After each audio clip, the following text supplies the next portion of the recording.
Trump ഇന്നലെ Wall Street ജേണലിനെ കുറെ ചീത്തയൊക്കെ വിളിച്ചെങ്കിലും യുദ്ധം വിജയിച്ചു എന്ന് അവകാശപ്പെട്ടെങ്കിലും ട്രംപിന് തന്നെ അറിയാം ഇതൊരു വിജയമൊന്നുമല്ല എന്ന്.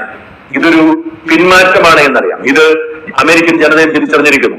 ട്രംപിന്റെ റേറ്റിംഗ് ട്രംപ് ചുമതലയേറ്റതിനു ശേഷം ഏറ്റവും താഴേക്ക് പോയിരിക്കുന്നു. ട്രംപ് അമേരിക്കയെ കുഴപ്പത്തിൽ ചാടിച്ചു എന്ന് വിശ്വസിക്കുന്ന അവസ്ഥ രൂപപ്പെട്ടിരിക്കുകയാണ്.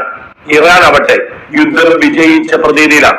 ഫെബ്രുവരി 28 യുദ്ധം തുടങ്ങിയ ദിവസം തന്നെ അയത്തുള്ള അലി ഖൊമനായി അടക്കം 40ഓളം പേരെ വധിച്ചിരുന്നു. ഖൊമനായിക്ക് അർഹമായ ആദരാഞ്ജലി അർപ്പിക്കാൻ പോലും കഴിയുന്ന സാഹചര്യമായിരുന്നില്ല. അതിനുവേണ്ടി തുനിഞ്ഞാൽ ആൾക്കൂട്ടത്തിന് നേരെ ബോംബാക്രമണം ഉണ്ടായിരിക്കുമെന്ന് ഭയന്നിരുന്നു. എന്നാൽ 40 ദിവസത്തെ ദുഃഖാചരണം കഴിഞ്ഞ് ഇന്നലെ ഖൊമനായിക്ക് ആദരാഞ്ജലി അർപ്പിക്കാനും യുദ്ധവിജയം പ്രഖ്യാപിക്കാനുമായി ടെഹ്റാൻ നഗരത്തിൽ പടുകൂറ്റൻ റാലി നടന്നു. ലക്ഷക്കണക്കിന് മനുഷ്യരാണ് ടെഹ്റാൻ നഗരത്തിലേക്ക് എത്തിയത്. യുദ്ധവിജയം പ്രഖ്യാപിച്ചുകൊണ്ടുള്ള അവരുടെ റാലിയിൽ ഇറാൻ പ്രസിഡന്റ് മസൂദ് പെസഷ്കിയൻ അടക്കമുള്ളവർ പങ്കെടുത്തു.